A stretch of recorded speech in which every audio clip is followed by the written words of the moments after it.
Bismillahirrahmanirrahim. Assalamualaikum warahmatullahi wabarakatuh. Alhamdulillah, alhamdulillahirabbil alamin.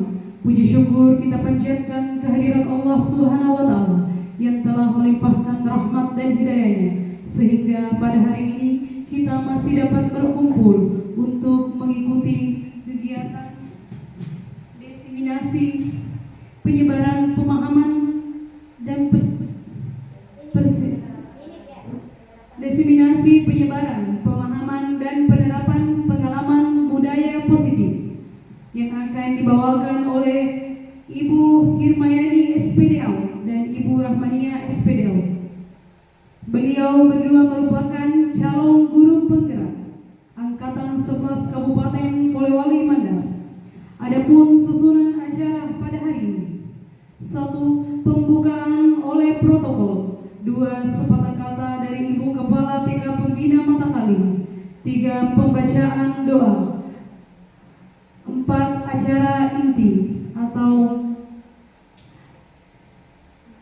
pemaparan diseminasi penyebaran pemahaman penerapan pengalaman budaya positif. Yang kelima, sesi tanya jawab, dan yang terakhir penutup. Selanjutnya, sepatah kata dari Ibu Kepala TK Pembina Matakali. Kepada Ibu dipersilakan.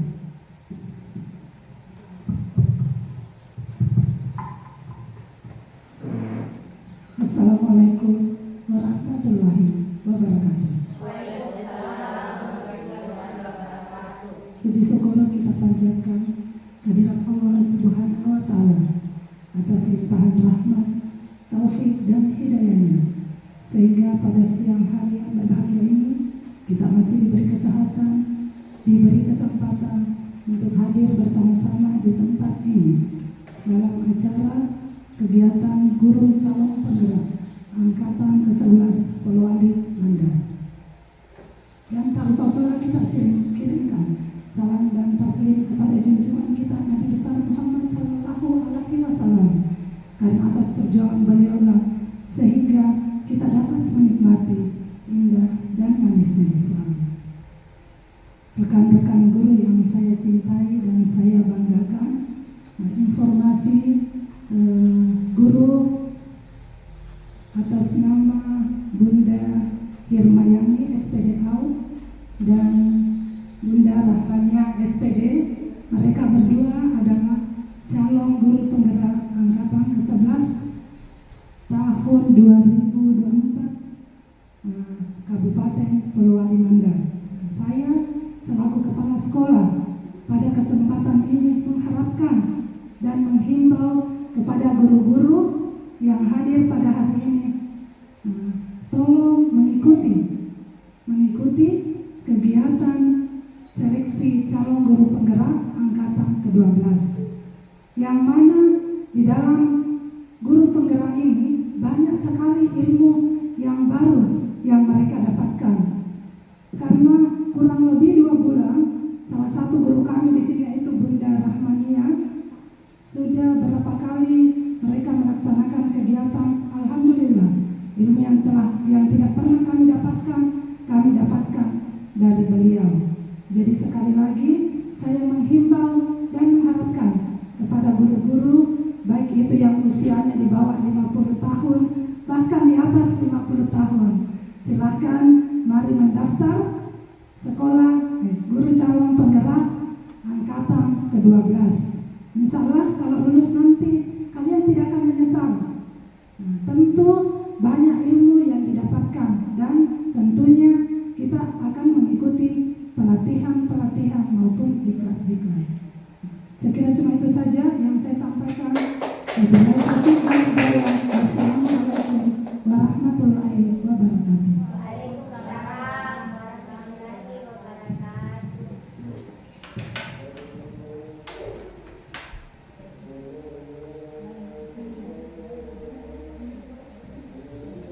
Baik, sebelum kita memulai kegiatan kita pada hari ini, marilah kita terlebih dahulu berdoa bersama yang akan dipimpin oleh Bunda Munawara SPD. Kepada Bunda dipersilakan.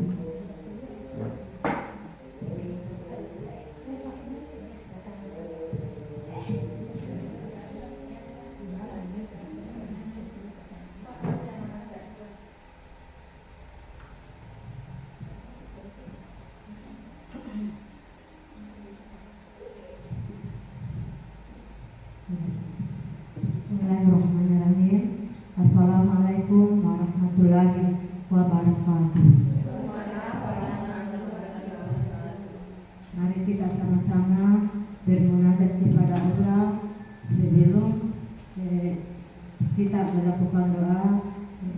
Mari kita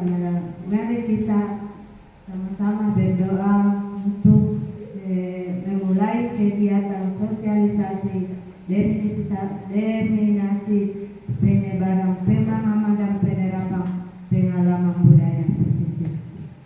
Ya Allah, ya Tuhan kami, berikanlah kami kemudahan dalam menyebarkan pemahaman dan penerapan budaya positif.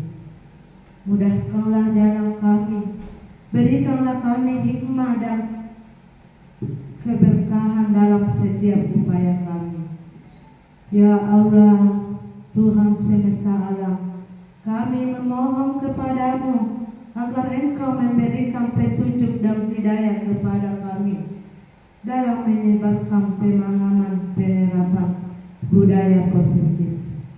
Limpahkanlah rahmat dan berkah-Mu kepada kami agar setiap usaha kami dapat bermanfaat bagi banyak orang. Jauhkanlah kami dari segala bentuk sifat negatif dan perselisihan. Amin ya rabbal alamin. Jadikanlah anak didik kami menjadi anak yang berkarakter positif dan berguna bagi nusa dan bangsa. Rabbana atina fid dunya hasanah wa fil akhirati hasanah wa qina adzabannar. Subhana rabbil izzati amma yasifun. Wassalamu alal mursalin walhamdulillahi rabbil alamin. Assalamualaikum warahmatullahi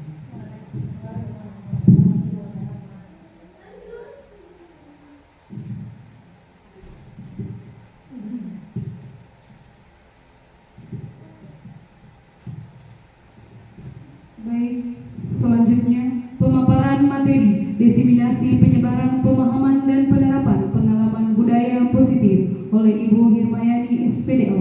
Kepada Ibu dipersilakan. Assalamualaikum warahmatullahi wabarakatuh.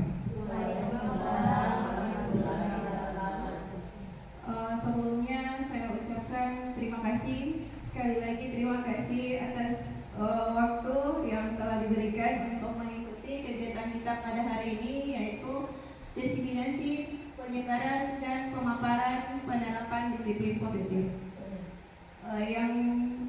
Yang saya hormati Ibu Kepala Sekolah TK Negeri Pembina Matakali, alhamdulillah beliau sangat merespon kegiatan kami. Yang saya hormati semua rekan guru TK Pembina Matakali dan juga rekan guru TK 1 Atapeso. Kami di sini berdua melaksanakan kegiatan ini karena di TK Pembina Matakali, di TK 1 Atapeso itu hanya kami bertiga. Jadi saya berkolaborasi bersama Ibu Rahmania untuk kegiatan pada hari ini, yaitu aksi nyata desiminasi budaya positif. Puji dan syukur kita panjatkan kehadiran Allah Subhanahu wa Ta'ala, karena berkat rahmat, hidayah dan karunia-Nya lah pada kesempatan kali ini kita bisa berkumpul di tempat ini bersama-sama untuk mengikuti kegiatan pada hari ini. Sekali lagi, sebelum memulai kegiatan, saya mengucapkan banyak-banyak terima kasih yang sebesar-besarnya kepada Bunda Kepala Sekolah TK Pembina Matakali beserta guru-guru TK Pembina Matakali dan juga guru-guru TK 1 Atapeso yang betul-betul sangat meluangkan waktunya untuk kegiatan kita pada hari ini. Karena kenapa saya sampaikan seperti ini, tadi kita sudah berinteraksi dengan murid juga itu mungkin suatu kebanggaan buat kita dan suatu kesyukuran buat kita yang setiap hari kita laksanakan. Yang selanjutnya juga saya betul-betul berterima kasih sekali lagi guru-guru beserta kepala sekolah telah meluangkan waktunya pada kesempatan kali ini. Tapi sebelum kita masuk kepada materi desiminasi budaya positif, tadi mungkin rekan-rekan guru bisa mungkin berhadapan dua-dua mungkin mungkin bisa berdua. Tidak berdiri, duduk saja. Oh, duduk. Ya, boleh duduk saja, Tale.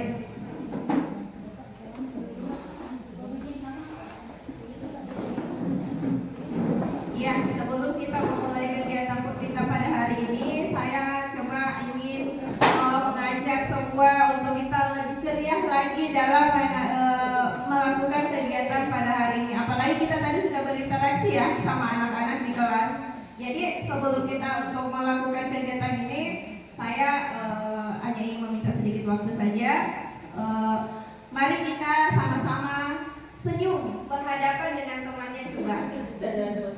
Senyum berhadapan dengan temannya masing-masing. Senyum ya, senyum sebentar saja. Senyum sebentar. Semoga dengan senyum ini, insya Allah nanti kita pada mengikuti kegiatan ini bisa lebih bersemangat, lebih termotivasi, dan apa yang disampaikan bisa kita terapkan nanti di sekolah ataupun di kelas kita nanti masing-masing. Ayo angkat coba semuanya, bunda-bunda. Oke, berhadapan dulu, senyum semuanya. 1 menit.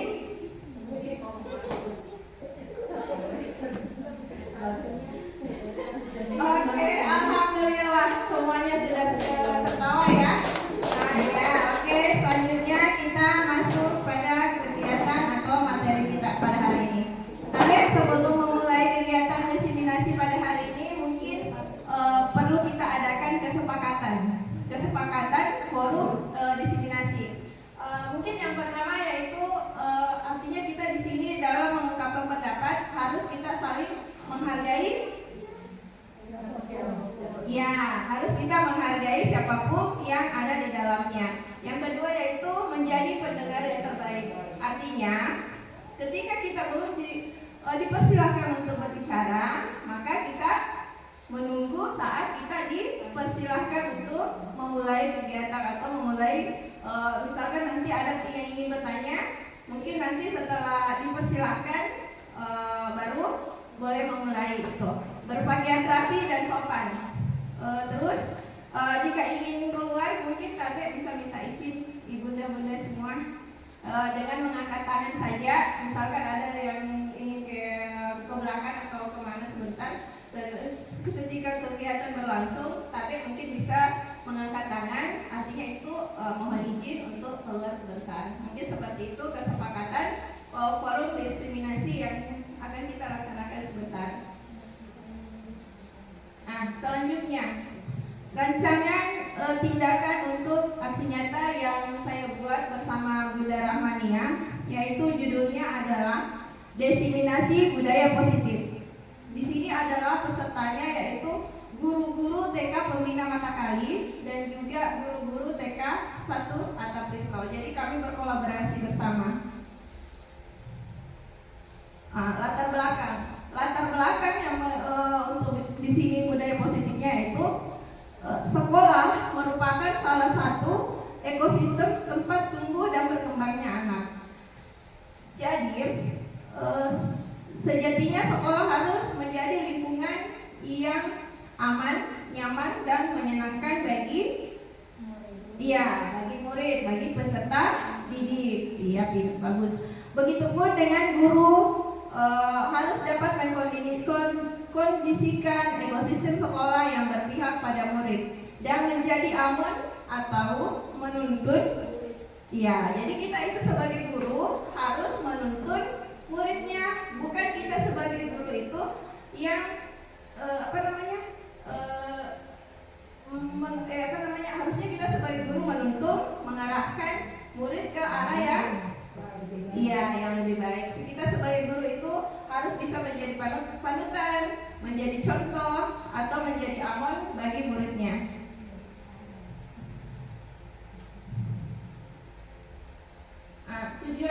Tujuan daripada budaya positif yaitu mewujudkan disiplin positif, menumbuhkan motivasi intrinsik yang muncul karena murid meyakini nilai dan kebajikan dalam menjalankan disiplin positif. Yang selanjutnya tujuannya yaitu terbentuknya karakter murid yang berakhlak mulia sesuai dengan profil pelajar Pancasila. Di profil pelajar Pancasila itu kan ada 6. Yang pertama, siapa yang bisa? Yang profil pelajar Pancasila? Ayo. Ya, salah satunya bernalar kritis. Terus?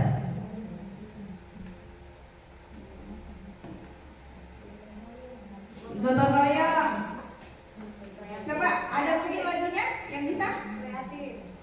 Pelajar Pancasila beriman dan bertakwa pada Tuhan yang Esa dan berakhlak mulia. Kebinekaan global, gotong royong mandiri, kreatif dan bernalar kritis. Nah, itulah mungkin yang bisa kita nanti menjadi pedoman dalam untuk ke arah disiplin positif nanti. Nanti insya Allah sebentar akan saya bahas tentang masalah itu. Oke, selanjutnya mewujudkan budaya positif melalui penerapan keyakinan kelas. Nah, ini mungkin yang menjadi suatu materi yang sangat bagus sekali juga. Apalagi kita di guru PAUD, guru TK itu bagaimana nanti kita bisa menerapkan keyakinan kelas. Keyakinan kelas itu dengan cara kita membuat kesepakatan kelas di kelas. Nah, mungkin kalau keyakinan kelas di sini ada yang sudah bisa memberikan sedikit masukan, apakah itu keyakinan kelas, apakah itu kesepakatan kelas? Ada yang bisa? Iya, beda? Terima kasih banyak. Kalau menurut pribadi saya ya, keyakinan kelas atau kesepakatan kelas, jadi ini harus ada kesepakatan antara guru dengan murid. Ya, bukan cuma guru dan bukan cuma murid. Itu harus disepakati dan harus dilaksanakan, diterapkan setiap hari. Nah, itu bisa jadi kebiasaan. Contohnya, anak-anak sebentar kalau kita sudah bermain beres-beres ya, 1. Terus yang kedua bisa juga deh, kalau datang sekolah tolong tasnya disimpan di tempat tas. Nah, sepatunya kalau masuk di ruang kelas harus dilepas atau dibuka. Itu salah satunya deh. Nah, termasuk bisa juga pembiasaan budaya antri. Nah, saya kira cuma itu. Mungkin ada dari teman yang lain. Terima kasih. Iya, terima kasih sebelumnya Ibu Bunda. Alhamdulillah sebelum saya memaparkan materi ini sudah sedikit ada bayangan ke belakang tentang apa itu dan bagaimana itu keyakinan kelas dan juga kesepakatan kelas yang akan kita terapkan dalam budaya positif di sekolah. Itu mungkin salah satu tadi yang sudah disebutkan oleh Bunda. Insya Allah sebentar saya akan menjelaskan dan memaparkannya di selanjutnya. Oke, selanjutnya. Seorang guru yang baik harus memiliki kemampuan dalam mewujudkan budaya positif yang ada di sekolah atau di kelas. Budaya tersebut dapat diwujudkan dengan menerapkan konsep-konsep seperti ada 6 ini konsep-konsepnya. Yang pertama yaitu budaya positif dan nilai-nilai kebajikan. Yang kedua, motivasi perilaku manusia. Yang ketiga, keyakinan sekolah atau keyakinan kelas. Yang keempat, kebutuhan dasar manusia. Dan yang kelima, posisi kontrol restitusi. Yang keenam, segitiga restitusi. Insya Allah pada kesempatan kali ini, karena saya berdua bersama Bunda Rahmania, insya Allah untuk pemaparan materi disiplin positif dan nilai-nilai kebajikan universal, motivasi perilaku manusia dan keyakinan sekolah atau kelas itu, insya Allah saya yang akan membawakan materinya. Dan selanjutnya nanti untuk materi kebutuhan dasar manusia, posisi kontrol restitusi dan segitiga restitusi itu akan dibawakan oleh Bunda Rahmania. Disiplin positif. Ada yang bisa memaparkan atau yang bisa menjelaskan apakah itu disiplin positif? Tapi mungkin ada yang bisa membantu? Disiplin positif. Sebelum kita masuk kepada materi, tapi mungkin ada rekan-rekan guru yang sudah bisa menjelaskan apa itu disiplin positif. Karena bagaimanapun disiplin positif itu setiap hari kita terapkan kepada anak-anak kita di kelas ataupun salah satu dari rekan guru yang bisa sedikit memberikan masukan apa itu disiplin positif.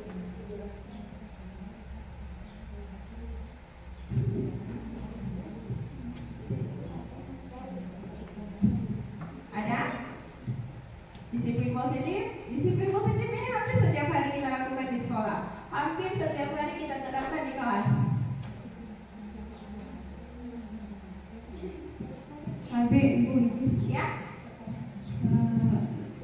dari saya disiplin positif sama tadi seperti yang dijelaskan Ibu Kepala Sekolah, aturan yang dibuat seperti aturan yang dibuat di kelas, seperti tadi sebelum makan kita harus berdoa, terus sesudah makan dibereskan tempat bekalnya, terus sesudah bermain mainannya dirapikan kembali, seperti itu mungkin. Terus ditambah lagi kalau misalnya anak-anak nanti sudah bermain, kita juga bisa menyampaikan kita tidak boleh seperti ini, karena kata tidak boleh itu sebenarnya tidak boleh lagi dilakukan. Kalau kita bilang tidak boleh nak, tapi kita bahasanya itu kalau misalnya ada anak yang memukul, boleh kan kita memukul teman, seperti itu. Misalnya kalau kita menjelaskan kalau kita dipukul sakit karena, jadi kita kasih pemahaman kepada anak bagaimana dampaknya kalau kita kalau misalnya kalau anak tersebut melakukan seperti itu. Jadi kita tanamkan kepada anak disiplin yang baik, baik itu di dalam kelas maupun di luar kelas. Terima kasih Bu. Ya, terima kasih. Saya terima kasih atas jawaban yang diberikan. Seperti itulah apa yang dimaksudkan dengan disiplin positif. Karena disiplin positif ini setiap hari kita laksanakan di sekolah, setiap hari kita lakukan di kelas. Disiplin bersama anak-anak kita di sekolah.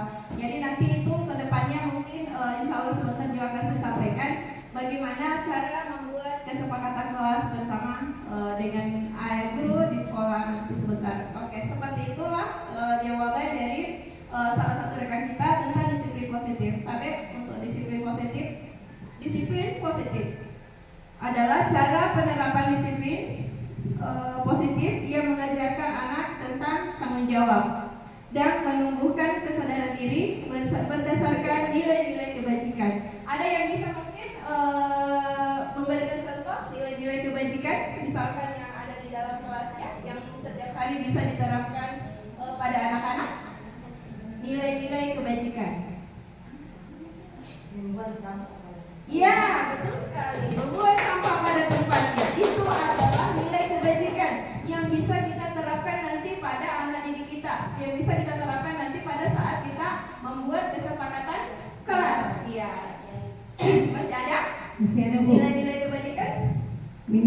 Ketika melakukan sesuatu minta tolong, terus mengucapkan maaf bila bersalah, mengucapkan terima kasih, dan mengucapkan tabe jika mau lewat di depan teman walaupun di depan orang tua. Iya, betul sekali juga. Itu semua adalah nilai-nilai kebajikan yang setiap harinya kita terapkan kepada anak-anak. Setiap harinya kita laksanakan bersama anak-anak di sekolah. Itu salah satu. Itulah beberapa contoh nilai-nilai kebajikan yang setiap saat kita lakukan bersama anak-anak di sekolah. Itu insya Allah nanti akan membiasakan anak-anak untuk lebih disiplin, akan terciptanya budaya positif pada anak-anak sendiri. Itu budaya positif itu insya Allah akan tercipta dari dalam diri anak-anak sendiri. Karena kalau kita memberikan penerapan dari awal, artinya motivasi intrinsiknya, motivasi dari dalam dirinya anak-anak itu akan terwujud lebih dalam, akan lebih mendalam lagi karena ada motivasi dari dalam diri sendiri. Yang kedua, lebih ke arah disiplin diri yang dapat mengontrol diri dalam melakukan segala tindakan. Yang ketiga, disiplin positif dapat membuat murid memahami dan menyadari berdasarkan motivasi internalnya. Itu mungkin sudah tadi saya sampaikan.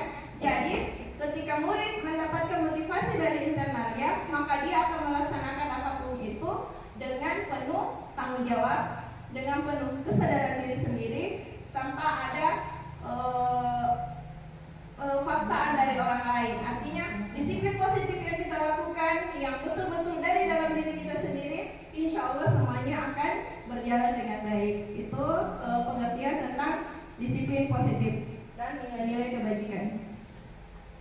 Nah, sekarang saya ada tugas. Sebelum kita masuk lagi ke materi selanjutnya, coba ibu-ibu semua mengepalkan salah satu tangannya. Ayo, coba kepalkan sebelum kita masuk ke materi selanjutnya. Saya ingin coba semuanya mengepalkan tangannya. Anggaplah di dalam genggaman tangan ini kita ada hal atau sesuatu yang sangat berharga sekali. Coba berhadapan. Ya, ayo coba berhadapan. Genggam tangannya. Ya, coba genggam tangannya sekuat-kuatnya. Anggap di dalam ini ada sesuatu yang sangat berharga buat kita sendiri. Sekarang saya ingin bertanya, ketika kita menggenggam tangan, apakah bisa teman kita membuka? Nah, sekarang coba praktekkan. Misalkan si A dan si B. Si A sementara mengepal tangan, si B akan membuka kepala tangannya. Apakah bisa si B membuka kepala tangan si A? Iya, yang si A mengepal tangannya dan yang si B mencoba untuk membuka kepala tangan temannya. Tidak bisa. Contoh coba ayo. Si A mengepal tangannya dan si B mencoba untuk membuka kepala tangannya ini. Anggap di dalam kepala tangan kita ini ada sesuatu yang sangat berharga, yang betul-betul sangat berharga buat kita. Bisakah si A membuka kepala tangan si B? Iya, tidak ya. Karena posisi kontrol yang ada itu kita yang menentukan, bukan teman kita. Artinya posisi kontrol yang ada pada diri kita itu kita sendiri yang menentukan, kita yang merasakan, bukan dari teman kita yang ada di samping kita. Jadi kalau umpamanya kita betul-betul menggenggam tangan kita, walaupun apapun itu yang dilakukan oleh teman kita, bagaimanapun caranya dia membukanya, tapi posisi kontrolnya itu ada pada diri kita sendiri. Jadi intinya disiplin positif betul-betul berada dari dalam diri kita sendiri. Bagaimana kita bisa membuat kita lebih memahami tentang apa itu disiplin positif. Yang utamanya di sini betul-betul berada pada diri kita sendiri. Seperti tadi, genggam tangan, anggap dalam genggaman tangan ini ada hal yang sangat berharga. Nah, ketika teman kita ingin membukanya, beliau tidak bisa membuka karena yang memegang kontrol untuk genggaman tangan ini adalah diri kita sendiri. Iya, betul sekali Bunda, seperti itu. Artinya yang memegang kontrol, yang memegang motivasi itu adalah diri kita sendiri, bukan dari orang. Iya, bukan dari orang lain, seperti itu. Untuk disiplin positif. Nah sekarang bagaimana seseorang bisa berubah dari paradigma stimulus respon kepada pendekatan teori kontrol. Tadi sudah dibahas posisi kontrol. Artinya posisi kontrol itu berada pada diri kita sendiri, seperti tadi contohnya ya.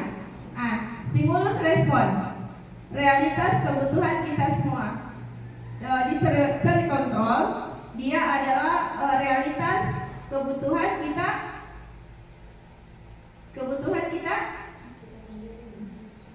Teori kontrol, kebutuhan kita berbeda, sama saja tadi. Karena kalau dikepalkan tangannya, artinya kita walaupun kita distimulus bagaimana caranya untuk kita bisa membuka tangannya teman, tapi itu tidak bisa terlaksana karena yang memegang kontrol, posisi kontrol adalah diri kita. Iya, diri kita sendiri. Pintar sekali. Oke, bagus, pintar. Yang kedua, stimulus respon. Semua orang melihat hal yang sama, tapi setiap orang memiliki gambaran yang berbeda.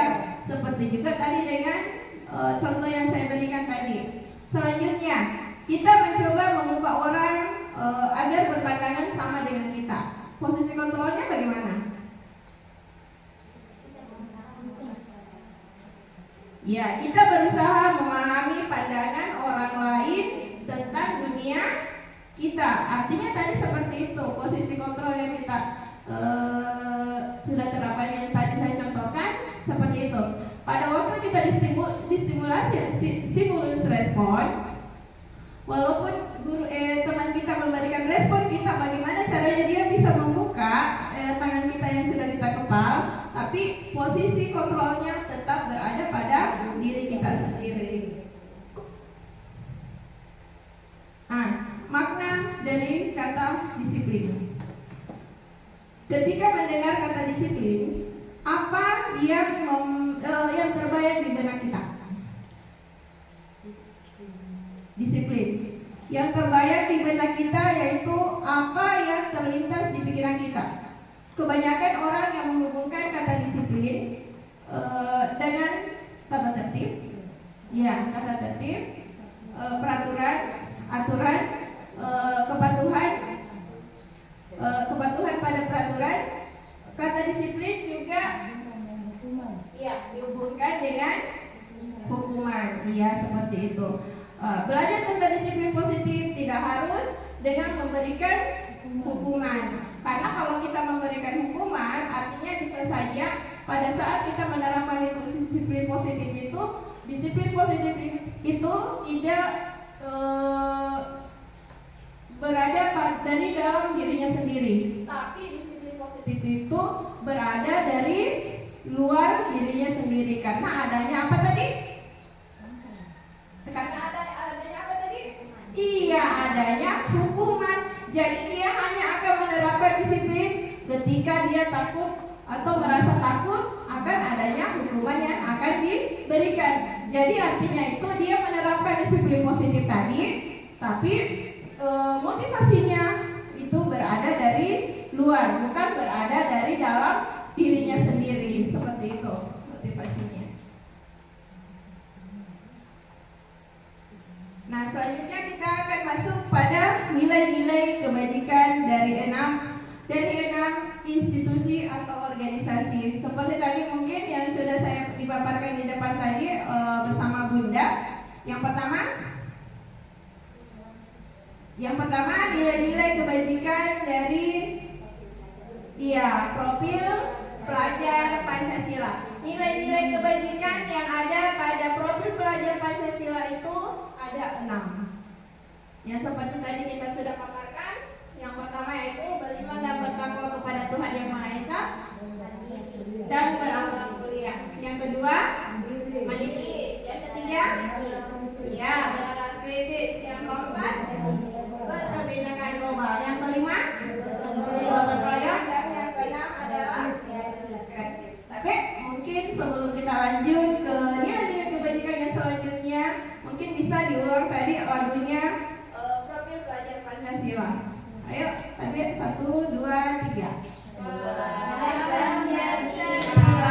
Beriman dan bertakwa pada Tuhan Yang Esa dan berakhlak mulia, berkebinekaan global, gotong royong mandiri, kreatif dan bernalar kritis. Nah, itulah nilai-nilai kebajikan yang ada pada profil pelajar Pancasila.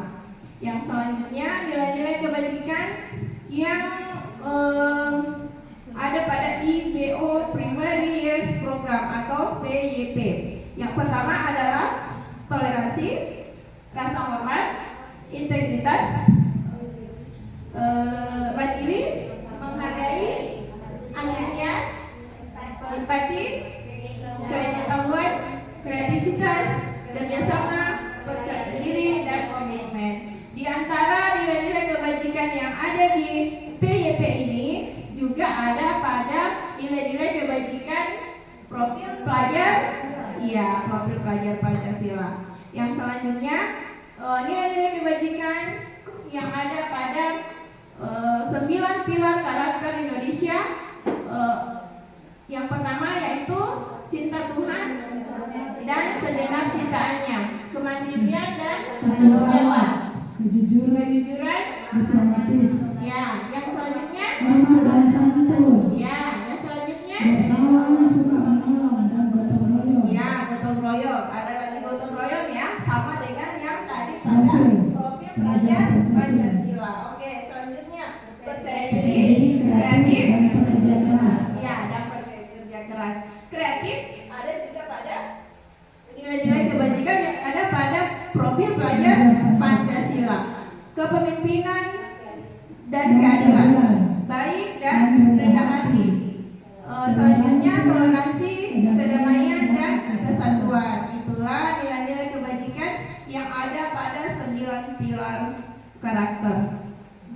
Selanjutnya nilai-nilai kebajikan yang ada pada petunjuk seumur hidup dan keterampilan hidup. Nilai-nilai kebajikannya itu ada beberapa. Di sini agak banyak nilai-nilai kebajikannya. Yang pertama itu keterampilan hidup, dapat dipercaya. Selanjutnya lurus hati, ya. benar yang aktif, tidak merendahkan orang lain, Memberikan yang terbaik dari diri, itu dulu, peduli, pengalaman, bekerja sama, keberadaan, keberanian, usaha, fleksibilitas, ya. organisasi, kesabaran, keteguhan hati, kehormatan, kehormatan, memiliki rasa hormat, humor, inisiatif, integritas, tidak masalah.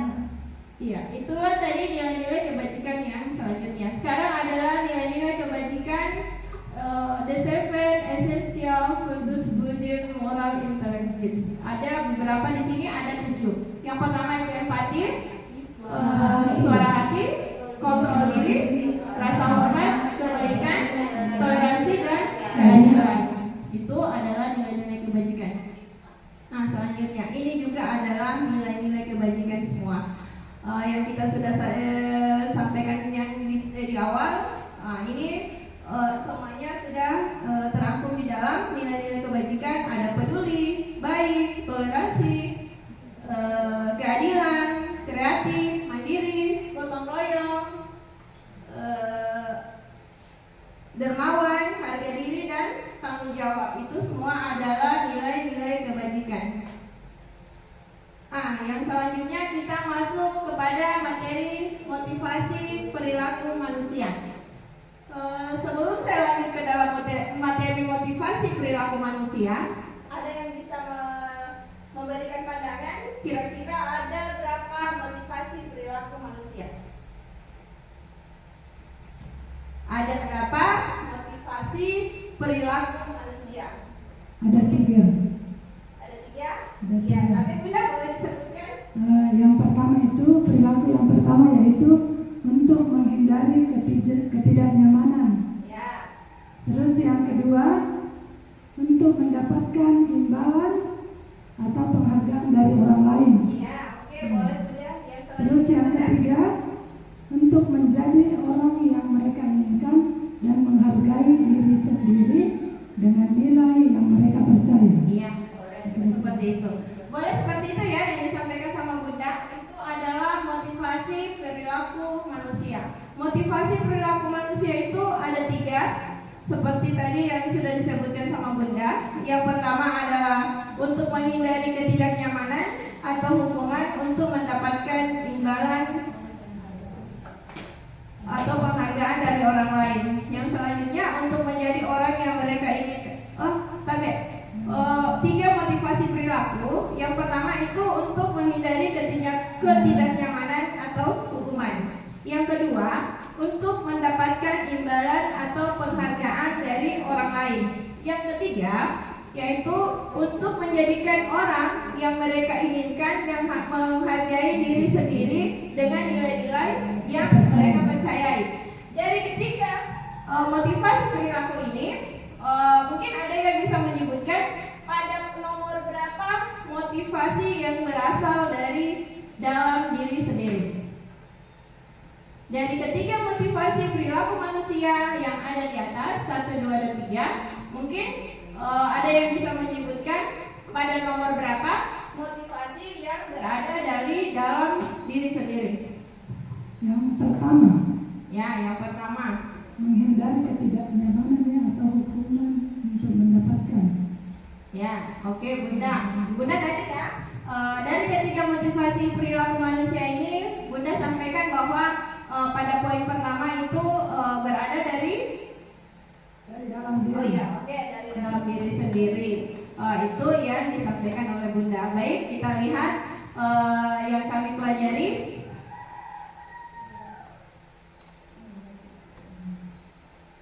Nah, yang kami pelajari, motivasi perilaku manusia itu ada dua macam. Yang pertama, motivasi eksternal dan motivasi internal. Motivasi eksternal itu ada pada nomor 1. Motivasi eksternal ada pada nomor 2. Artinya eksternal itu berasal dari luar diri kita sendiri. Iya. Motivasi yang berasal dari dalam diri kita sendiri adalah motivasi internal, yaitu mereka ingin untuk menjadikan orang yang mereka inginkan dan menghargai diri sendiri dengan nilai-nilai yang mereka percaya. Seperti itu. Itulah motivasi eksternal dan motivasi internal. Oke, sekarang saya lanjut pada keyakinan sekolah, keyakinan kelas. Yang tadi mungkin sudah depan kita sudah sempat membahas sedikit tentang yang disampaikan juga sama Bunda. Keyakinan kelas sama juga dengan kesepakatan kelas. Di mana kesepakatan kelas atau keyakinan kelas itu artinya dibuat antara guru dan juga murid yang ada di dalam kelasnya. Tapi mungkin yang ingin saya sampaikan di sini atau yang ingin saya lebih detail di sini, bagaimanakah kita sebagai seorang guru TK? Karena kita itu sebagai seorang guru TK mungkin kalau anak-anak di SD, SMP, SMA kita bisa menerapkan kesepakatan kelas secara bersama dengan memberikan secari kertas kepada anak-anak. Anak-anak menuliskan apa yang mereka ingin sepakati. Tapi kalau kita di TK, ada yang bisa memberikan masukan bagaimana cara untuk membuat kesepakatan kelas di kelasnya. Tapi Bu, kalau saya menurut saya kalau untuk membuat kesepakatan atau keyakinan kelas, mungkin kan kalau anak TK dia belum bisa baca tulis, jadi jika dikasih kertas tidak bisa menulis. Mungkin kita bisa membuat aturan yang kita buat dulu, lalu kita sampaikan kepada anak-anak. Misalnya seperti ini, sepakat karena kalau misalnya kita setelah makan dibereskan makanannya, terus sepakatkah kalau selesai bermain kita bereskan mainannya. Otomatis kalau anak yang pikirannya itu maksudnya anak-anak itu kan beda-beda Bu. Ada anak-anak aktif, ada anak-anak yang pokoknya ada hiperaktif, ada yang tidak, yang maksudnya yang tidak terlalu ini anak-anak. Oh iya Bunda, memang karena kan kalau kita selesai bermain harus dibereskan mainannya. Setuju atau tidak teman-teman? Setuju. Jadi kita buat kesepakatan itu ya di kelas itu dan lain-lain sebagainya. Yang pokoknya yang positif Bu. Yang misalnya sebelum bermain kita baca doa dulu. Setelah kalau bermain tidak boleh berebutan. Setelah bermain dibereskan mainannya. Setelah bermain nanti duduk kembali lagi dengan rapi, lalu berdoa lagi setelah makan gitu. Seperti itu kalau yang sebelumnya terima kasih atas jawaban yang diberikan. Mohon benar bahwa seperti itulah contoh-contoh kesepakatan kelas yang akan kita sepakati bersama dengan anak-anak di kelas. Tapi alangkah bagusnya jika kita membuat kesepakatan kelas itu betul-betul kita bisa menerapkan bersama anak-anak di kelas. Tapi ini untuk keyakinan sekolah atau keyakinan kelas. Yang pertama itu guru berperan dalam mewujudkan terbentuknya keyakinan kelas dengan adanya kesepakatan kelas antara guru dan murid. Itu yang pertama. Keyakinan sekolah atau kelas berupa pernyataan universal yang mudah dipahami oleh anak dan harus diterapkan dalam lingkungan sekolah atau lingkungan kelas.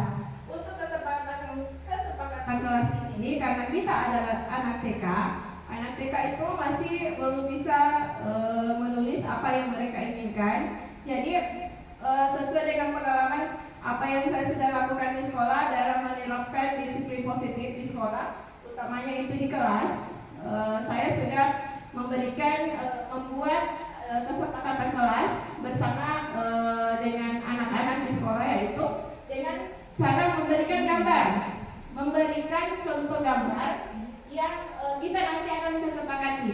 Nah, contohnya seperti ini. Karena saya membawa apa yang saya sudah lakukan di sekolah. Ini adalah gambar. Kalau kita bertanya sama anak-anak langsung bisa menjawab. Gambar apa ini anak-anak? Oh, itu gambar orang-orang Bunda. Ada laki-laki dan ada perempuan. Sama juga dengan di kelas kita. Ada anak laki-laki dan juga ada anak perempuan. Nah, antara anak laki-laki dan anak perempuan dan juga ibu guru yang ada di kelas, kita bisa membuat kesepakatan kelas. Nah, contohnya seperti ini. Kita kemudian kalau kita ini adalah anak TK, kita memberikan contoh berupa gambar. Dari gambar ini, anak-anak sudah bisa mengetahui bahwa oh, itu Bunda dia menolong temannya yang jatuh. Itu sudah bisa menjadi sebuah kesepakatan kelas. Jadi kalau kita di TK, karena kita masih anak-anak, jadi dalam membuat kesepakatan kelas bersama teman-temannya itu, kita memperlihatkan gambar. Tapi dalam kita memperlihatkan gambar seperti ini, kita juga membuat katanya. Tapi katanya itu harus sama warnanya dengan gambar yang kita berikan kepada anak-anak. Gambar yang kita contohkan kepada anak-anak. Jadi melihat gambarnya ini, anak-anak dia hanya bisa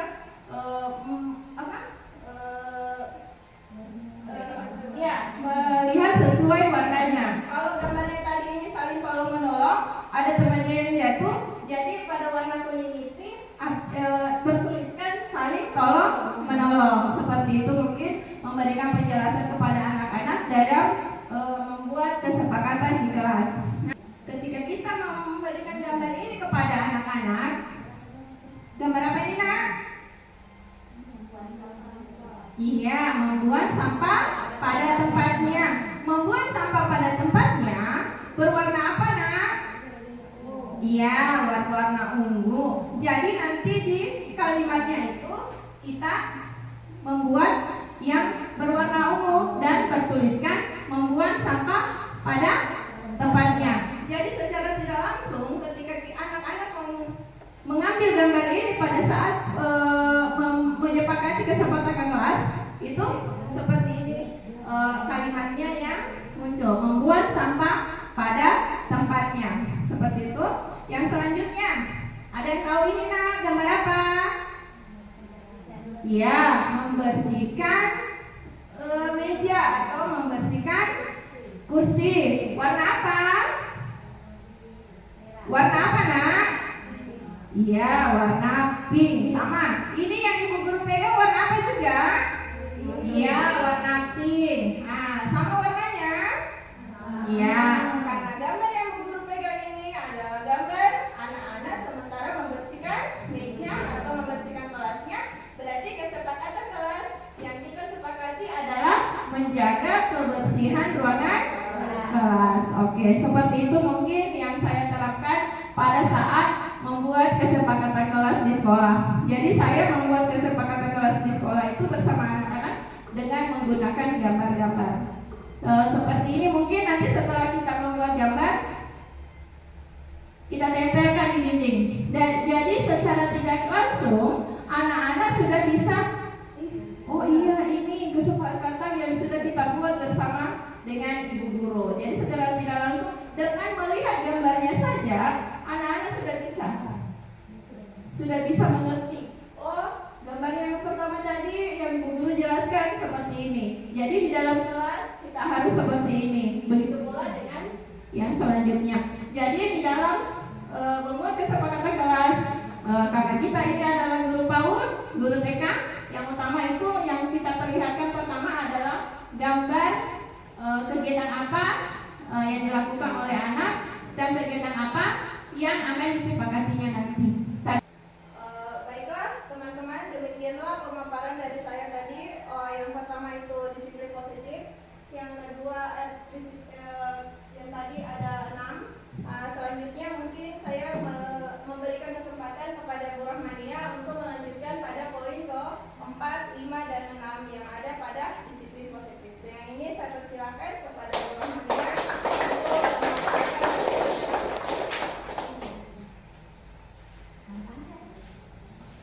Pada periode orang kita mau melakukan life breathing sambil memegang pulpen. Ada 3 kata yang harus kita sepakati. Ini ya, siapa yang tidak ada pulpennya? Ada 3 kata yang harus kita lakukan. Misalnya kita dilihat saja. Kalau kita memegang, baru kalau misalnya saya berkata pegang, baru dipegang pulpennya. Tapi kalau saya mengatakan ambil, berebutan dengan pulpennya. Itu ekspresinya ya. Bisa mungkin berhadapan dengan Bu Nora. Ya, sedikit saja ekspresinya untuk merefreskan pikiran kita karena dari tadi 2 materi yang kita dengarkan. Jadi sedikit kita mengadakan ekspresi. Oke, saya lihat, pegang, lihat, pegang, pegang, pegang, lihat, ambil. Iya, itulah tadi sedikit ekspresi dari saya. Baik, selanjutnya saya akan masuk ke materi selanjutnya, yaitu materi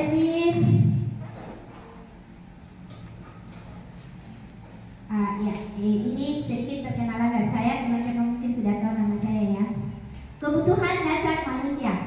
Pasti terlintas dalam pikiran kita, apa itu kebutuhan dasar manusia?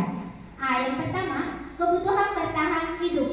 Kira-kira apa yang termasuk dalam kebutuhan bertahan hidup? Ya, betul sekali, makanan. Apa lagi? Minuman. Apa lagi? Tempat Kita tinggal. tempat Tinggal. tempat tinggal. Apa lagi? Pakaian. Betul sekali. Kebutuhan bertahan hidup itu berupa tadi yang sudah disebutkan oleh teman-teman. Selanjutnya kita ke kasih sayang dan rasa diterima. Kira-kira yang terlintas di sini apa ya yang ada dalam pikiran kita? Kasih sayang dan rasa diterima. Kasih sayang berupa apa itu kasih sayang? Kasih sayang seperti apa? Ya, kasih sayang. Kira-kira kalau di rumah sayang tidak? Anak-anak kita sayang tidak? Kasih sayang. Ya, kasih sayang itu adalah kebutuhan fisiologis kita untuk merasa disayangi, diterima di rumah kita. Pasti kita mau menerima anak kita, jadi kita sayangi mereka. Itu yang disebut dengan kasih sayang, kebutuhan kasih sayang. Kebutuhan seperti teman, keluarga, pasti juga dengan pasangan hidup. Itu adalah kebutuhan kasih sayang. Teman kerja, kalau di tempat kerja kita tidak ada rasa kasih sayang dengan teman kita, pasti kita bekerja tentunya dengan tidak nyaman ya bekerja dengan teman kalau tidak ada rasa kasih sayang, tidak ada rasa diterima. Kalau di tempat kita misalnya, kamu PKI itu pasti kita merasa tidak diterima kak, tidak disayangi kak. Yang kita butuhkan itu adalah kasih sayang dan rasa diterima. Terus yang ketiga, penguasaan, kebutuhan pengakuan atas kemampuan. Apa itu kebutuhan penguasaan atau kemampuan kita? Kita pasti juga kalau kita melakukan sesuatu, kita pasti mau diterima dengan pengakuannya, dengan kemampuan kita. Ya, misalnya kita mampu melakukan ini, kita pasti mau diterima seperti itu. Itu juga adalah suatu kebutuhan. Kebutuhan ini berhubungan dengan kekuatan untuk mencapai sesuatu. Seperti yang tadi saya katakan, misalnya kita melakukan sesuatu kita ingin capai, kita pasti butuh itu dengan kemampuan kita. Ya. Terus kebutuhan kebebasan, kebutuhan akan pilihan. Kira-kira dalam pikiran teman, kebutuhan akan pilihan itu seperti apa?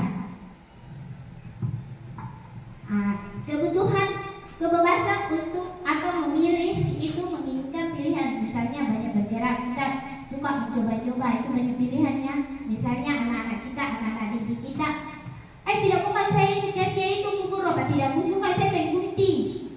Itu jadi dia mau jadi kita mau kerja apa nak? Oh saya mau mengerjakan menempel. Itu adalah suatu pilihan. Jadi kita harus juga memberikan kebutuhan akan pilihan kita. Ya seperti itu. Terus kebutuhan yang kelima, kesenangan. Kebutuhan untuk merasa senang.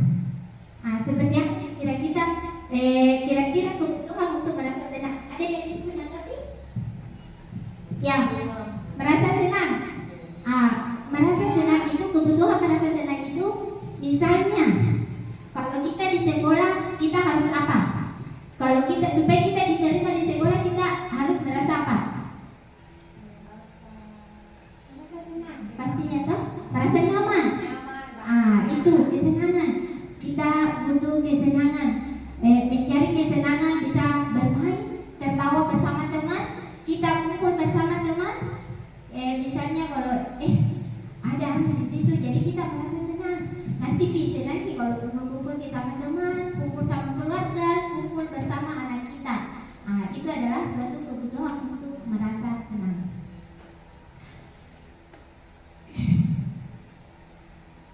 Oh, ini ada studi kasus.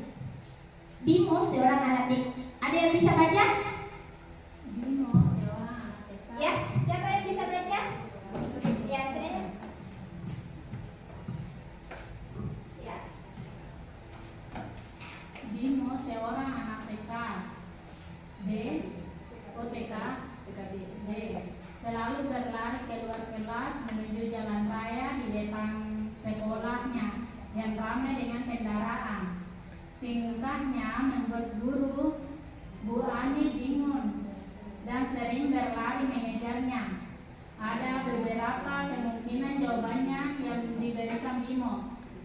Identifikasi kebutuhan yang ingin dipenuhi oleh Bimo. Jika respon Bimo seperti di kolom sebelah kiri. Masih ada nih, ada ini ya. Identifikasi kebutuhannya. Yang lain lagi, siapa bisa baca?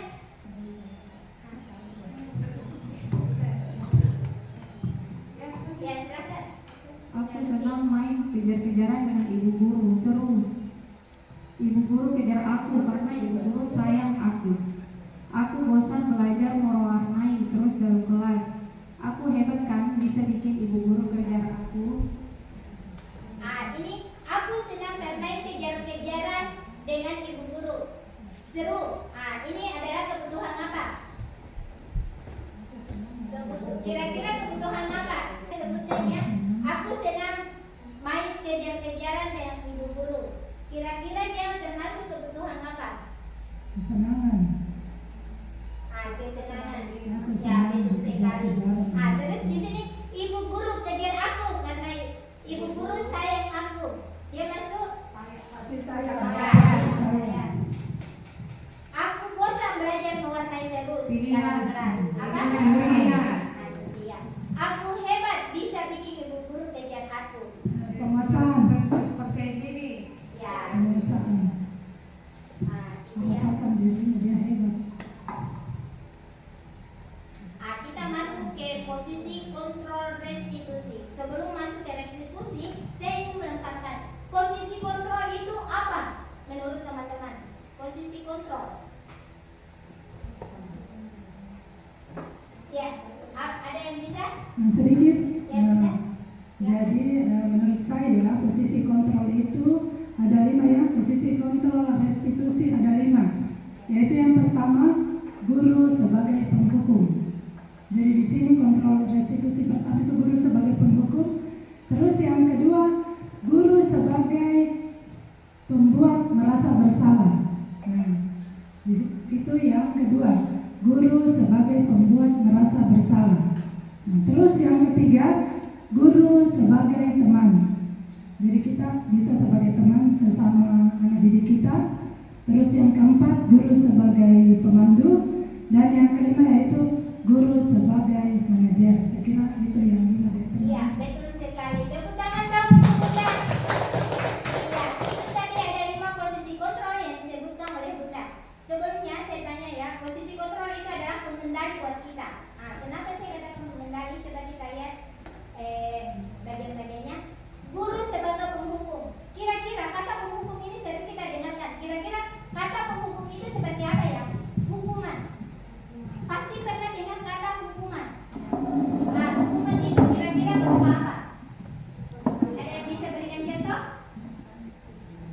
Misalnya kalau biasanya dulu waktu saya sekolah dulu kalau tidak dikerjakan PR tak berdiri di depan. Hukuman. Itu adalah kata penghukum. Betul sekali. Tepuk tangan dong untuk kata penghukum itu adalah berupa biasa kita lakukan secara fisik seperti yang tadi dikatakan oleh Bunda Ani, bisa dilakukan secara fisik dan tepat. Kata penghukum itu bisa juga dilakukan dengan cara menyakiti anak ya. Kalau dia merasa tersakiti, kalau harus berdiri di bendera itu dengan hormat atau apa. Kalau tidak mau belajar bukan hukum kok masuk di ruangan WC, biasa begitu. Ini sering terjadi, biasa terjadi seperti itu. Kalau guru sebagai penghukum, ini posisi kontrol guru sebagai penghukum. Kalau dia posisinya seperti itu, biasa dia menghukum anak-anak dengan cara fisik atau menyakiti. Kalau di sini posisi kontrol yang kedua, guru sebagai pembuat merasa bersalah. Hampir sama. Ya, Hampir sama. Seperti membentak dari anak merasa dirinya itu merasa bersalah. Misalnya menumpahkan air. Kenapa dia tumpahinnya? Jadi merasa bersalah itu anak-anak. Jadi guru sebagai si pembuat anak-anak merasa bersalah. ya betul sekali. Tapi sedikit saya tambahkannya ada yang lain? Ya. Guru sebagai pembuat merasa bersalah. Biasanya di sini kata-kata guru itu lembut, tapi menyakiti. Dia menyakiti. Selalu mau tanya, jangan lakukan itu, tapi kenapa masih dilakukan?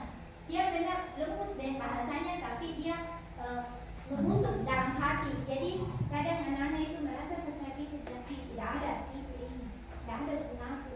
Apa tidak mau maksudnya kayak dulu itu kayak tidak diterima kan? Tadi seperti yang saya katakan. Atau ibu sangat kecewa sekali dengan kamu.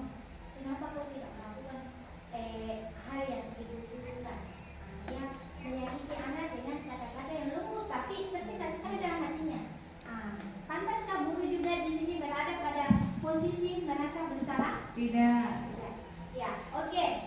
Guru sebagai teman. Ini guru sebagai teman. Ini dia tidak akan menyakiti murid, tapi dia sebagai teman antara murid dengan guru. Tapi ada dua kemungkinan, dia bisa bersikap positif dan bisa bersikap negatif. Di mana sikap positifnya?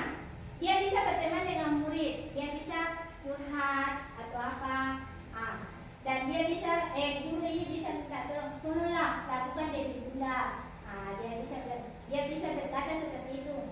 Ayolah Dewi Bunda yang melakukan seperti itu. Itu adalah posisi teman secara positif. Tapi dia bisa juga bersifat negatif. Karena kenapa? Di sini dia bersikap negatif. Misalnya, anak itu, guru itu tidak membantu si anak. Padahal dia tadi sudah bertemannya. Terus anaknya kecewa. Saya kira itu saya berguru berteman ya kak, ternyata tidak. Di situ rasa kecewanya anak. Itu adalah bentuk negatifnya. Terus di sini guru sebagai pemandu atau pemantau.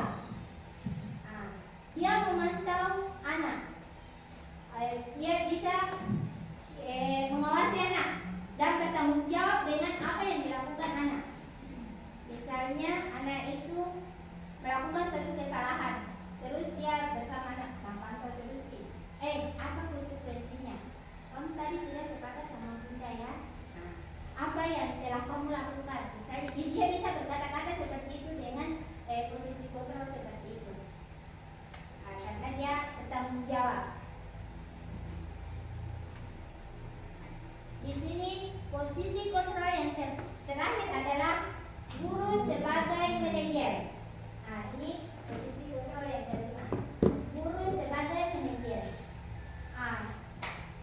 Guru sebagai manajer di sini dia posisi inilah yang mungkin di antara kelima posisi inilah yang paling sangat kita inginkan. Karena kenapa? Guru di sini berbuat sesuatu bersama dengan murid, mempersilahkan murid mempertanggungjawabkan apa perbuatannya. Misalnya atau mempertanggungjawabkan perilakunya. mendukung murid agar dapat menemukan solusi atas permasalahannya sendiri. Misalnya dia membuat kesalahan, kira-kira apa solusi yang bisa kau berikan kepada Bunda? Dia bisa bertanya seperti itu. Dia mempertanggungjawabkan. Di sini ada kasus. Saya berikan satu kasus. Siswa tidak mau ikut upacara bendera. Oh ya, hormat pada bendera itu berada pada posisi penghukum. Karena kenapa? Karena kadang itu guru dan kenapa tidak hormat? Sekarang Bunda suruh hormat pada bendera. Itu adalah posisi penghukum. Terus di sini beberapa kali Bunda beritahu kamu selalu saja mengecewakan Bunda. Ini adalah posisi pembuat merasa bersalah. Ayo dong ikuti aturan sekolah. Tolong bantu Bunda sekali ini. Ya sudah, tidak apa-apa. Lain kali jangan berbuat seperti ini lagi ya. Ini adalah pada posisi sebagai teman. Ya. Terus yang ketiga, masih kasus yang sama. Kamu sudah melanggar peraturan sekolah. Kamu tahu konsekuensinya. Setelah upacara masuk di kelas dan jangan ulang lagi. Ini adalah posisi pemantau atau pemandu. Terus yang terakhir, apakah kamu tahu kesalahanmu? Kira-kira bagaimana kamu memperbaiki kesalahanmu? Ini masuk dalam posisi manajer karena dia bertanya dan mencari solusinya. Ini adalah masuk ke dalam posisi manajer. Terus kita lihat ini ada 5 posisi kontrol dalam kasusnya. Posisi kontrol apakah aku? Yang pertama, siapa yang bisa baca dulu yang pertama? Posisi kontrol yang pertama. Siapa yang bisa membaca? Ya, silakan Bunda. Saya kecewa sekali dengan kamu. Yang termasuk posisi kontrol apa? Saya kecewa sekali dengan kamu. Dia apa? Ya, apa tadi posisi kontrolnya itu? Apa? Merasa bersalah. Iya, Merasa guru dan guru merasa bersalah. Yang kedua, siapa lagi yang bisa membaca? Yang mau membaca? Ya, siapa? Yang kedua, Kamu tidak pernah melakukannya. Kamu tidak pernah benar melakukannya. kira-kira dia masuk di posisi mana? Ya, penghukum. Karena kenapa kita di sini kayak menekan ya? Menekan. Kamu tidak pernah benar-benar melakukannya. Atau dia masuk posisi kontrol penghukum. Yang ketiga, siapa lagi yang bisa? Apa rencanamu untuk menyelesaikan ini? Dia masuk Manajer. Iya, posisi kontrol manajer. Selanjutnya,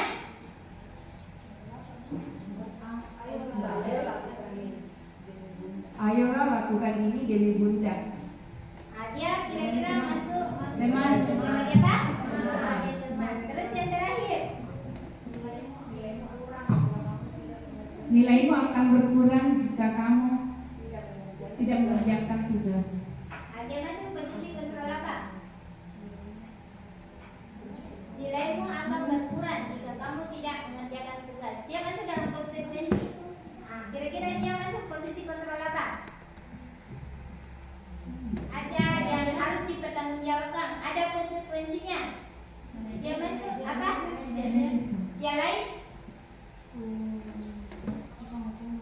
Manajer itu adalah masuk ke mana yang tadi mencari solusi.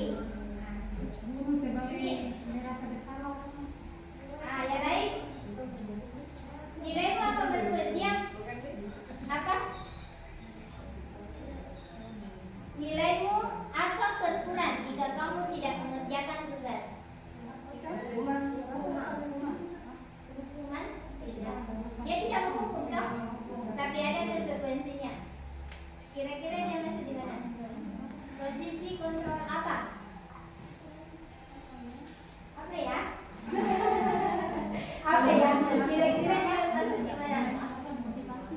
Ada konsekuensinya. Ada. Kira-kira apa ya?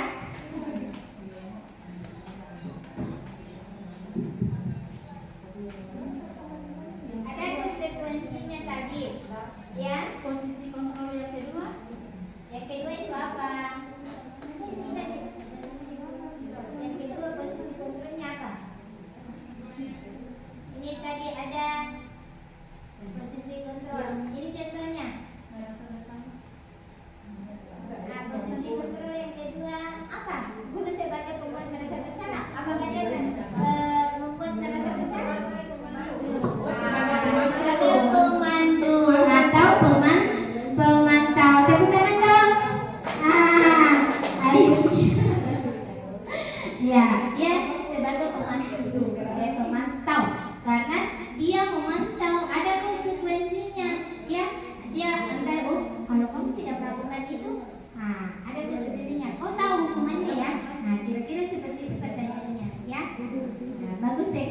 Akhirnya teman-teman tahu betul-betul di mana letak posisi kontrol sebagai seorang guru. Posisi kontrol restitusi di antara kelima posisi kontrol tersebut sebaiknya seorang guru menggunakan posisi kontrol sebagai manajer. Karena kenapa? Ada yang bisa menanggapi? Kenapa kita harus menggunakan posisi kontrol manajer? Masih ada yang ingat tadi? Karena apa tadi posisi kontrol manajer? Sedikit terima kasih atas kesempatannya ya. Mudah-mudahan saya tidak salah karena saya sempat keluar tadi ini. Jadi posisi manajer di sini kita tanyakan kepada anak bahwa kesalahannya di mana, bagaimana kita memberikan solusi kepada anak tersebut. Jadi kita sebagai guru kita bisa sama-sama dengan anak mencari solusi apa yang dilakukan kesalahan pada anak. Saya kira cuma itu. Ada yang ingin menambahkan? Ya, betul sekali apa yang dikatakan oleh Bu Bunda. Posisi kontrol manajer itu bisa sebagai guru berbuat sesuatu bersama murid dan mempersilahkan murid mempertanggungjawabkan perilakunya dan mendukung murid agar dapat menemukan solusi atas permasalahannya sendiri. Terus yang kedua, posisi manajer mengacu pada restitusi yang dapat menjadikan murid sebagai manajer bagi dirinya sendiri, sehingga tercipta identitas positif berhasil pada diri murid. Itulah posisi kontrol. Jadi kita sebagai guru seharusnya mempunyai berada pada posisi kontrol. Tidak apa-apa kita berada saat ini, mungkin kita berada pada posisi kontrol penghukum. Karena saya juga biasa berada pada posisi kontrol penghukum. Tapi setelah saya tahu betul lima posisi kontrol ini, jadi saya berusaha untuk berada pada posisi kontrol manajer. Jadi pernah saya lakukan itu, pernah dilihat dari videonya ya. Ada anak saya yang nakal sekali, tidak nakal bagaimana ya, anak-anak itu tidak nakal, tapi dia mempunyai keunikan tersendiri. Karena keunikannya itu, dia mau selalu diperhatikan, selalu mau dikasih tanggung jawab. Akhirnya saya tanya, kenapa nak? Kenapa melakukan itu? Kita mencari solusinya, kita gali, kita bertanya kepada anak, apa sih yang kenapa tidak mau masuk di kelas belajar? Kira-kira kenapa nak? Itu kita sebagai teman, sebagai pemandu dan sebagai manajer mencari solusinya. Itulah posisi kontrol yang harus kita miliki. Jangan kita kalian, kalau tidak mau masuk kelas, awas kok, tanya bapakmu, hukum, astagfirullah, jangan dilakukan itu lagi ya. Karena memang terkadang kita tidak sadar dengan apa yang kita berbuat. Apalagi kalau anak tiba-tiba masuk tergerak atau apa, tidak sadar itu tiba-tiba tanpa respon. Tapi ingatlah, kita selalu harus manajemen diri kita, harus selalu mawas diri. Salah tak kali ini, harus selalu mawas diri untuk memperbaiki diri kita ke depannya. Insya Allah siap menjadi posisi kontrol manajer bagi anak-anak kita. Amin, alhamdulillah. Kita masuk pada segitiga restitusi. Segitiga restitusi itu ada 3: menstabilkan identitas, validasi tindakan yang salah, dan menanyakan keyakinan. Menstabilkan identitas itu, ada yang bisa baca? Bantu baca. Ada? Kasih yang lain. Yang tidak mengantuk, silakan. Saya tidak mengantuk.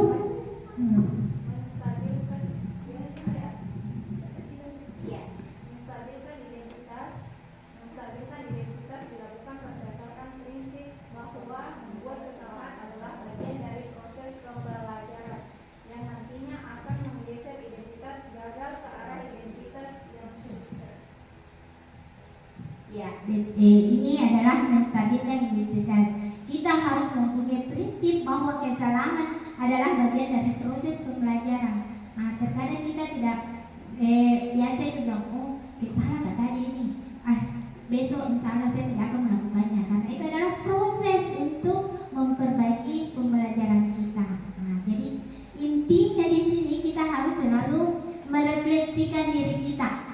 kira-kira tadi saya melakukan apa ya, kesalahan apa yang saya lakukan pada anak saya. Itu jadi pokoknya setiap hari harus selalu merefleksikan diri kita untuk memperbaiki pembelajaran kita kepada anak didik kita. Ini ada bentuk-bentuk pertanyaannya. Berbuat salah itu wajar, nak. Tidak ada manusia yang sempurna. Bunda juga pernah melakukan itu. Bunda tidak akan mencari siapa yang salah, tapi Bunda ingin mencari solusi dari permasalahan ini. Kamu berhak merasa begitu. Nah, ini adalah bentuk-bentuk perkataan yang harus kita berikan kepada anak kita. Tidak apa-apa salah, karena salah itu adalah wajar, tapi kita harus selalu memperbaiki diri. Nah, jangan anak-anak kita yang kita perbaiki, baru kita sebagai guru tidak mawas diri, tidak merefleksikan diri kita.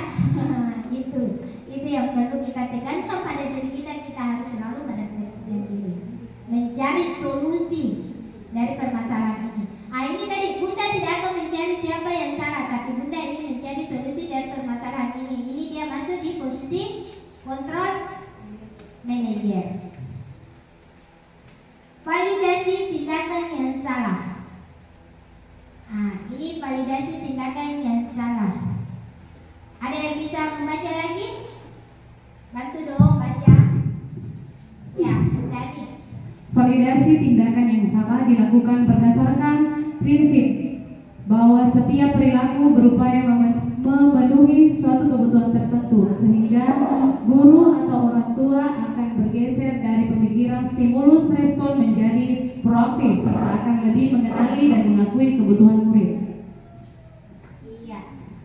Validasi tindakan yang salah ini dilakukan berdasarkan prinsip.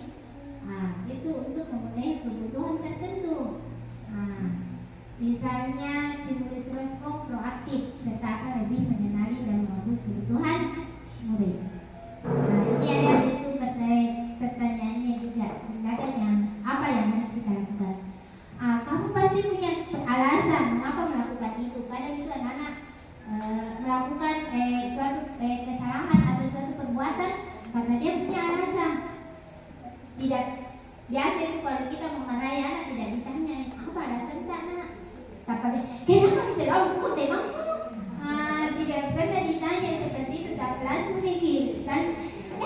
Bisa lakukan lagi. Padahal apa alasan sana? Itu yang harus kita katakan. Apa alasan sana? Kenapa dipukul itu dengan kita boleh bertanya seperti itu kepada murid.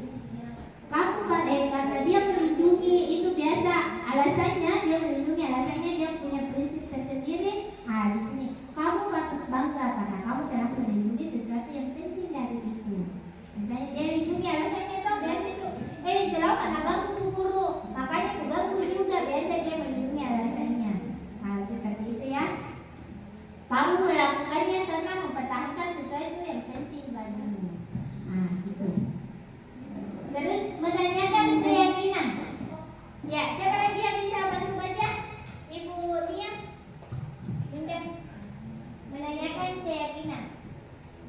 Menanyakan keyakinan dilakukan dengan memberi pertanyaan-pertanyaan bermakna kepada murid atau anak untuk memunculkan motivasi secara intersubjektif sehingga mampu mengaitkan keyakinan dengan tindakan yang salah.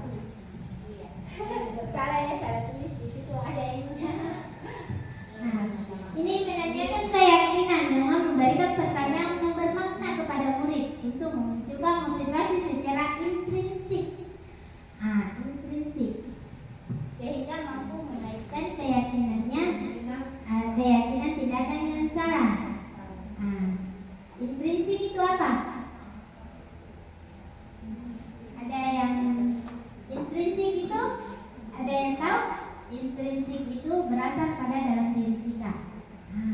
Kita tanyakan itu yang berasal dari dalam diri. Seperti tadi yang dijelaskan Bunda Irma, itu ditanyakan berasal dari dalam diri, jangan dari luar diri, dari luar kontrolnya. Itu tadi sudah dijelaskan oleh Bunda Irma. Ini apa keyakinan kelas kita? Kira-kira itu kalau anak-anak berbuat salah kita tanya, kan kita sudah sepakat sama anak-anak ya, seperti Bunda Irma. Nah, kira-kira kita apa misalnya ada anak buang sampah sembarangan. Nah, lalu kita tanya, apa keyakinan kelas kita? Nah, lihat itu gambar yang ada sudah dipapan, ditempel. Nah, kita sudah. Nah, keyakinan kelas kita harus membuang sampah pada tempatnya. Nah, itu perlu ya tadi seperti yang dikatakan oleh Bunda Irma bahwa kita harus membuat kesepakatan. Nilai-nilai apa yang telah disepakati bersama? Ada tadi nilai-nilai. Oh, banyak sekali tadi nilai-nilai yang disebutkan. Nah, saya rasa itu ya. Kamu menginginkan kelas yang seperti apa? Bisa ditanyakan seperti anak kalau simpan minuman sampahnya di mana-mana berserakan. Terus kita tanya sama anak, kira-kira kamu menginginkan kelas yang seperti apa? Apakah kelasmu yang jorok atau kelasmu yang bersih? Nah, bisa ditanyakan seperti itu agar anak-anak itu sadar dalam dirinya bahwa saya harus melakukan membuang sampah pada tempatnya. Kamu ingin menjadi orang seperti apa? Nah, itu.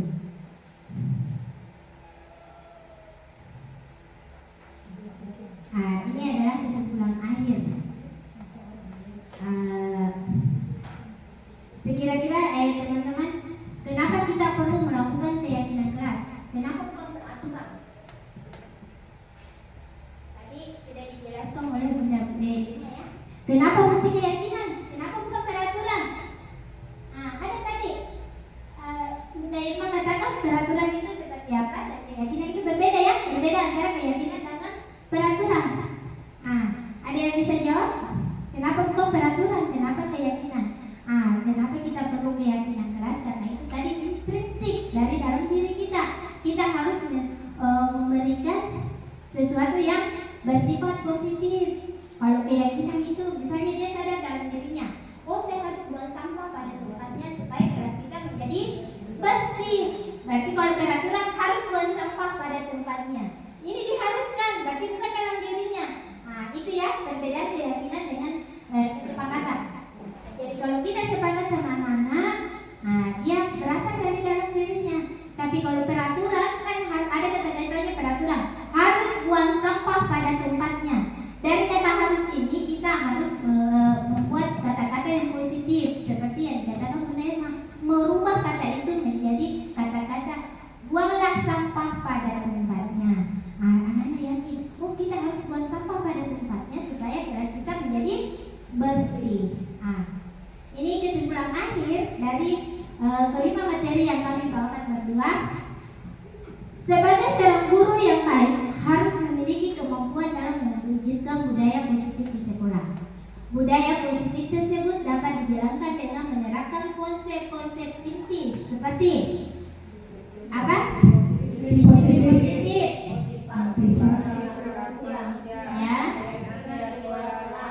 ya, Tuhan dasar manusia. restitusi dan restitusi. Terima kasih.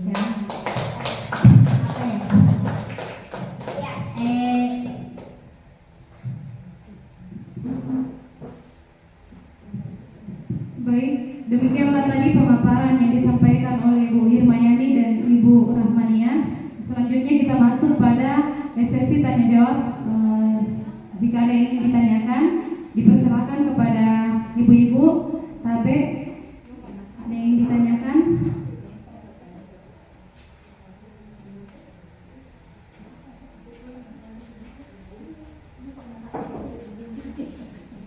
Ada ibu yang ingin bertanya? Ya, ada mic, Babe. Babe, Mic-nya. Kita buka dua pertanyaan saja nih karena mengingat waktu kita belum syarat.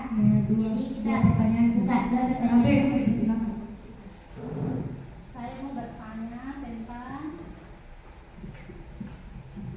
apa yang harus dilakukan untuk membangun budaya positif di sekolah. Ya.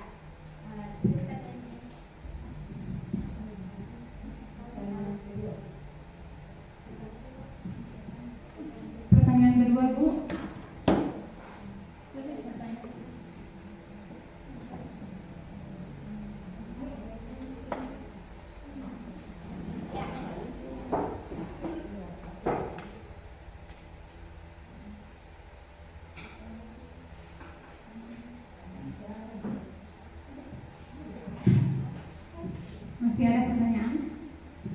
Masih ada yang ingin menanyakan atau Langsung kita jawab saja.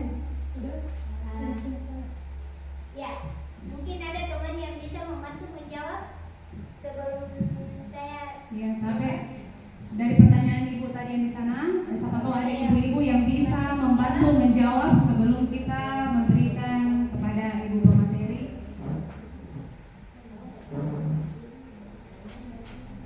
Oke, baik Bu. Ada?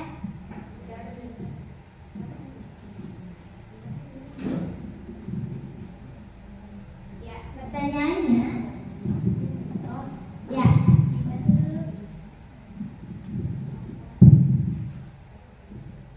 Jadi saya ulang tadi ya, saya coba menjawab. Nanti kalau kurang ditambahi sama pemateri atau yang memaparkan. Tadi pertanyaannya, apa yang harus dilakukan tentang budaya positif di sekolah? Betul nggak ya? Nah, jadi di sini ya, jadi yang harus dilakukan di sini yaitu disiplin dianggap lebih efektif daripada hukuman dalam membangun budaya belajar di sekolah, karena kita membantu menetapkan aturan yang jelas dan mendorong motivasi intrinsik dan memungkinkan pembentukan budaya belajar yang berkelanjutan dan positif. Mungkin kalau belum puas dengan jawaban saya, mungkin dibantu dari pemateri Bunda Irma atau Bunda Rahmatnya. Ya, Silakan. masih ada yang ingin menambahkan? Ada? Ya, betul sekali tadi apa yang dikatakan oleh Bunda. Apa yang dikatakan oleh Bunda, bahwa kita harus melakukan secara intrinsik yang berasal dalam diri anak. Kita melakukan keyakinan kelas. Itu menumbuhkan budaya-budaya positif yang membangun budaya positif di sekolah. Misalnya juga tadi apa yang dikatakan Bunda Ani, mengucapkan 4 kata ajaib untuk anak siswa kita. Kata apa tadi? Tolong. Apa? Terima kasih. Permisi ya. Itu 4 kata ajaib yang harus selalu terapkan kepada anak kita. Dia kalau lewat sama orang tua tabe kita, permisi kita. Biasa kan dia di rumah. Kalau kita punya anak kecil itu biasa kan permisi tabe. Itu saya punya anak kecil yang umur 2 tahun itu kalau karena saya sering tabe nak tabe. Jadi kalau dia lewat tabe, biar jalan biar aja. Jelas dia sudah tertanam dalam dirinya mengucapkan kata tabe atau permisi. Tabe gitu. Itu adalah membangun budaya positif. Dan keyakinan kelas itu harus kita terapkan di kelas masing-masing. Setelah mendengarkan materi kami, saya harapkan bunda-bunda semua membuat keyakinan kelas di kelasnya masing-masing. Ya, mungkin ada yang ditambahkan oleh Bunda ini? Oh ya, sudah tidak ada. Saya rasa ini sudah mengenai sekali ya. Sudah bisa diterima? Ya. Oke. Terima kasih yang sebesar-besarnya kepada Bunda, kepada TK Pembina Mata Kali, dan juga rekan-rekan guru TK Pembina Mata Kali bersama rekan-rekan guru TK 1 Atap Riso yang membersamai kegiatan kita pada hari ini.